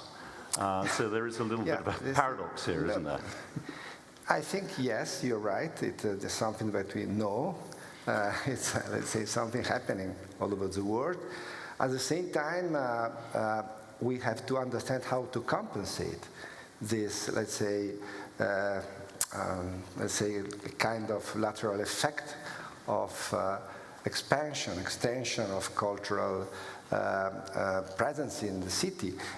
For instance, what we are doing here and what we will do in the next 6 months is to export the exhibition in all the external districts in Milan. So we will be part, together with Bocconi University and together with other institutions, of an effort to, let's say, reproduce on the periphery what we are doing here. And that's one way to compensate what you are saying about gentrification. Yeah. I think there is not this is not a simple question. It's something which is quite complex, but absolutely true. Okay. Norman, I wanted to ask you, in terms of public perception, your architecture has always been characterized as being futuristic, an architecture for tomorrow. And I was interested, you said that you're not so interested in the past, you're always interested in the tomorrow, in the future. You find that more interesting. But I wonder how your conception of the future has changed over the years through your career and how that has affected your practice and modified it. Well, if I go back to the birth of the practice, which was the 1960s, you could argue historically that the 1960s was the birth of the green movement of sustainability, even though those words were not used at that time. So you had the Apollo mission that took the photograph Earth rising and revealed for the first time photographically the razor-thin protective layer of the atmosphere. You had Rachel Carson invoking the word ecosystems. You had systems theory. You had Buckminster Fuller talking about planet Earth and the operating manual. So at that time, we were trying to respond with an architecture which was about harvesting energy, about new forms of agriculture, about recycling. All of these were probably at that time fringe, for some almost the lunatic fringe.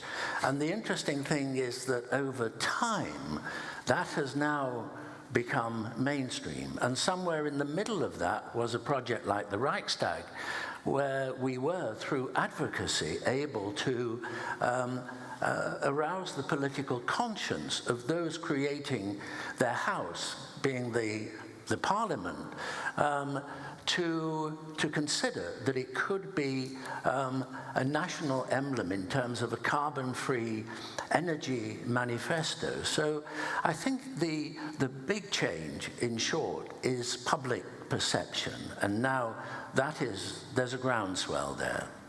Yes, because you seemed at the time a little bit of an outlier, but the sheer beauty of your buildings won people over.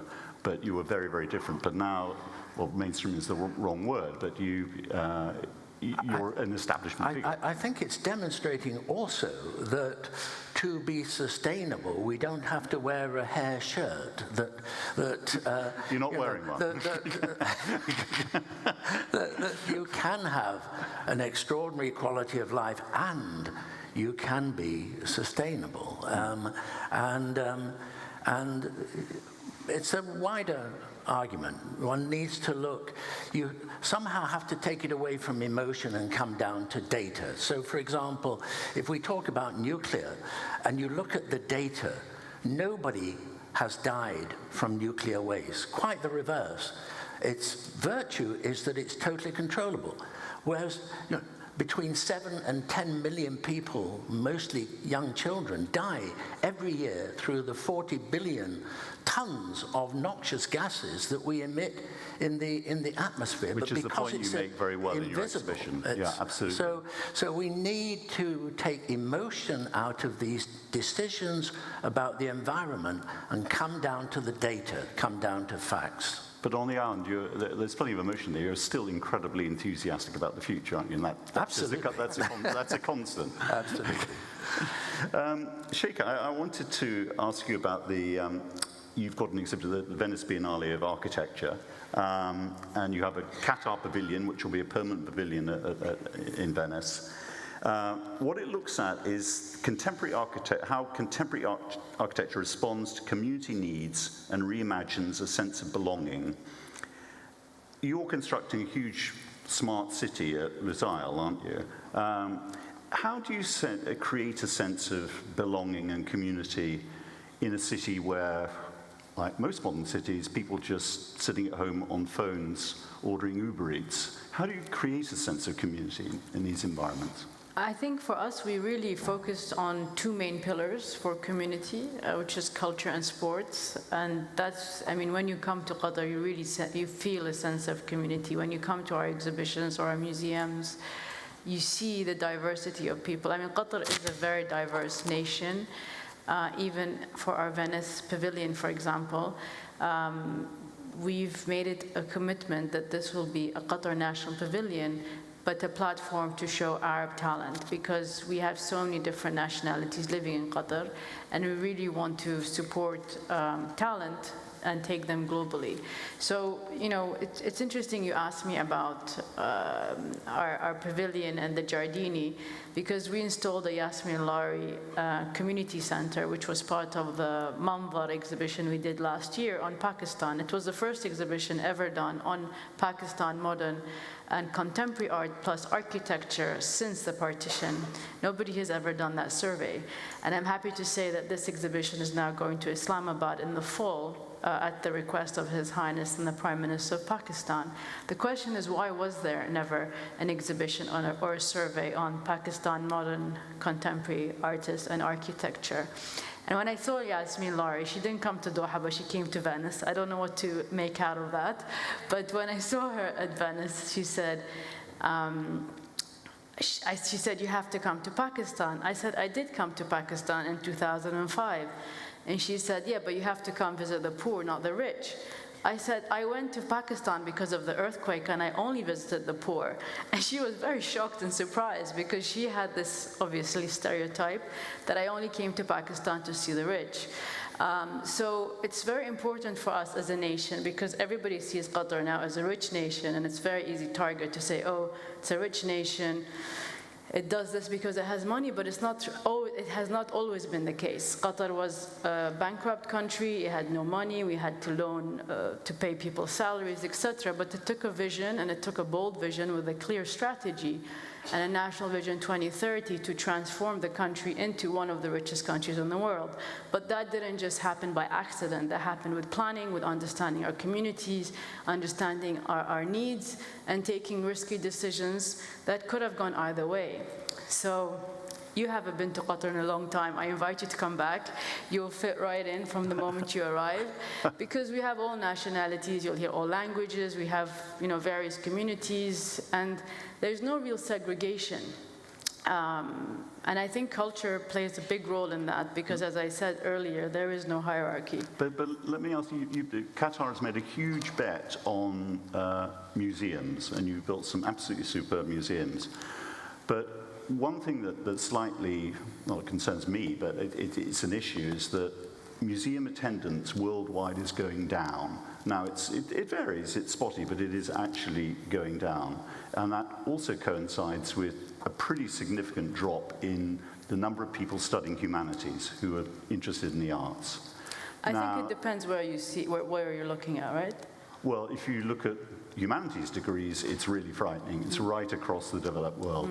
With museum attendances, obviously you've got the Louvre and things like that. It varies, and it's probably not the case in Qatar.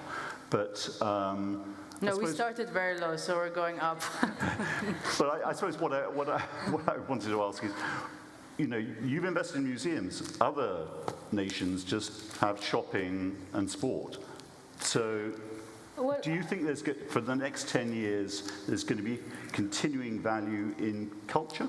No, I definitely think there's almost like a cultural revolution in the Gulf. I think the investment, or, you know, I cannot take any credit for the idea of building museums. That was a vision my father had, and my brother continued. But if you see the domino effect now in the region, I mean, there's so many more museums, and the quality that we see in terms of top architecture and the importance of architecture and design, you know, that has to equate to the importance of the collection.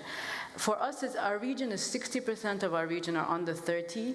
There's hunger for creativity. There's a lot of talent. And it's really very much rooted in our tradition and culture. I mean, we were craft maker, we were designers, and we're trying to reintroduce that so that craft making becomes trendy and not just something you find in the third world countries where, you know, first world countries exploit the talent. We actually want to elevate that and make it accessible to everybody. So I have no concern in terms of the number of visitors, because in our case, at least, I only see a trend, an increased trend in museums. Actually, there's more and more private museums opening. Great, okay. Like, I'll take you when you come. But yes, I'm not worried at all. Okay, let me ask a final question of the three of you. We're talking about architecture. You, in all your ways, are distinguished architects. But where I live, I don't really see any architecture. Now, I live in London, and I just see development. And I went through an area called Brentford, which is a historic area, not very distinguished, but it's being overhauled by a big Irish developer who say they're going to create communities and a sense of belonging. And the prices start at $500,000. And they've knocked down the old community arts centre. Now this is happening, it's not just London, it's happening through cities throughout the world. It's just generic building, which is creating unaffordable housing. Now I know this is absolutely massive issue, we've got 8 minutes to discuss it, but I'd love to hear your thoughts about how this can be avoided to create a more positive sense of the future in our cities and communities. Stefano, sorry. Yeah, sorry, I think that, well, for instance, I hope you have seen very, let's say, strong and simple contribution about Vienna, Autriche.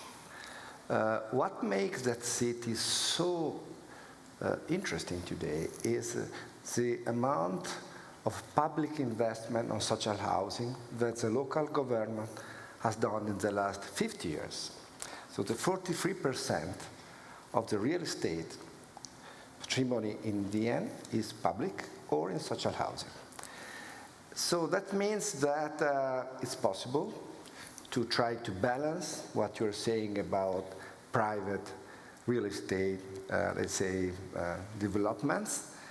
And that also is very important as architects, I mean, from my point of view, that we always try to make affordable what we do in our profession, that sometimes is also extremely expensive. Just to give an example, the Bosco Verticale, the vertical forest, it's a house for rich people now. Yeah. But this is, the reason is very simple. So the cost of construction, the cost of research that we had done at the beginning were extremely high. But since its construction until now, what we have done is to do our best to demonstrate that it's possible to replicate that typology, and to make it affordable for everybody. And we have done it in And sorry, you are actually creating affordable units, are you? Social housing, vertical forest in Holland, in China, and different parts of the world. And this is more or less what also Norman has always done with his research. So Norman, how would you address the issue? Well, I was going to use exactly the same example of Vienna. It's quite famous, That isn't it? foundation Famous has very, success very story, isn't it? close ties with that. But there are other examples. I mean, Singapore is a good example as well.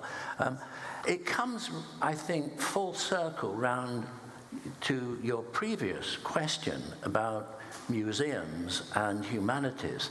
And I think that your point of view is very Western-centric. Yeah. The action, the really interesting action, is where you've been describing in the Middle East, it's in Asia, and the tradition of education and the tradition of making things, which is central to our civilization, is alive and well. So, I mean, we're looking at popular football, Manchester United. We're looking at prefabricating that as it happens, in Dubai, and shipping that on the Manchester Ship Canal and assembling it. So it's a much wider issue, and it comes down to research and education. And what we're hearing about Vienna is it's civic leadership. And that is alive and well in some parts of the world, and other parts of the world that you're describing, no, they've lost the plot. But the examples are there. It needs leadership. It's never about how much you spend. It's always about how wisely you spend it. And it's always about planning, enlightened planning.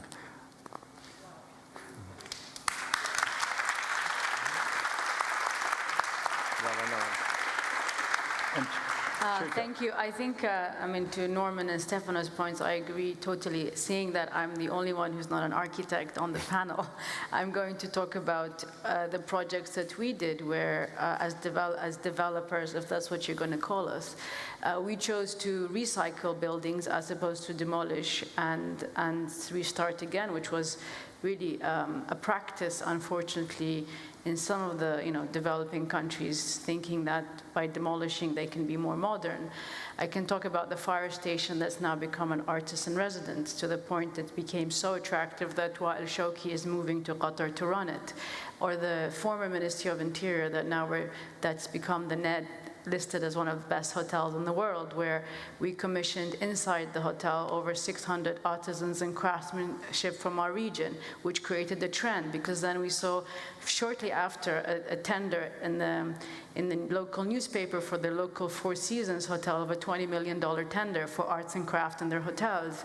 And then we have now the Future Museum, which is the art mill that Alejandro Aravena is building, which is a flour mill and a bakery that's going to house the most important collection in terms of value.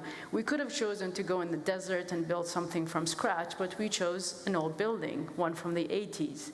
And now, if you talked about London, I advise you to visit the new Chancery Hotel that will open very soon by David Chipperfield, which will also, at the center and heart of the hotel, will have a craftsmanship and creative center, which we will be managing on behalf of the Rosewood.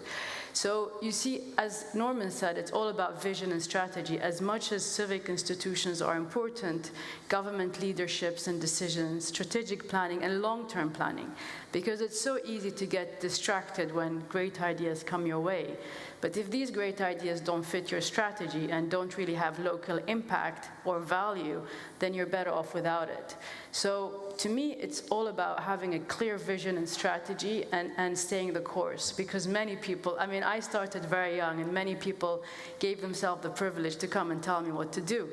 And thank goodness I had good advisors around me, and I had a father and a brother who were always great mentors that allowed us to stay the course and take the right decisions for the cultural institutions that we have built and those that we will be building. Victor, sorry, Karen. But it's very interesting. It's so rare that you hear the word public housing very rare you hear the word planning and rare political leadership, so it's all refreshing to hear how we might just be able to get it right, but we will see. We want you to be optimistic. Absolutely, absolutely, absolutely. We have 1 minute, so let's have a couple of killer questions. There's somebody there. This is Just a woman. Thank you.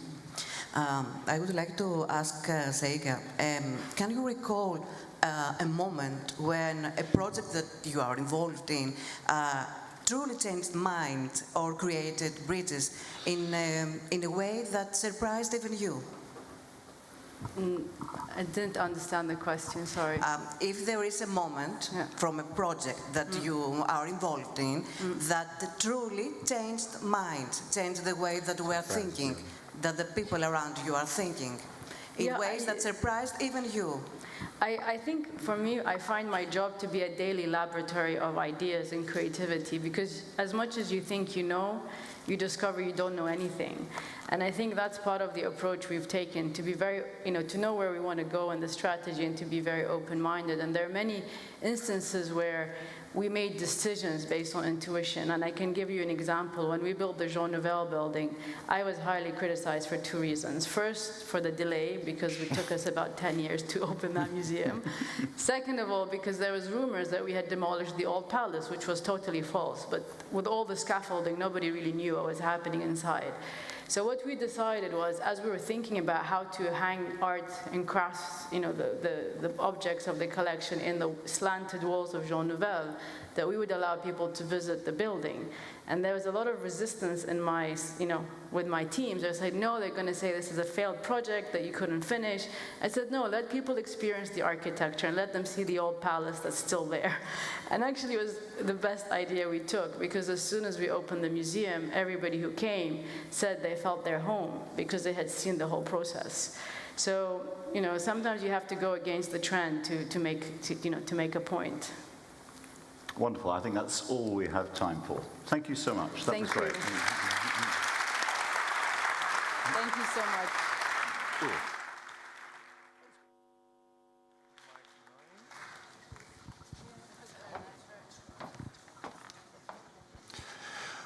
Well, thank you, ladies and gentlemen. Thank you to the last panel, Culture for Tomorrow. This has been an appetizer for what's coming the next 2 days, maybe even what's coming the next 10 years.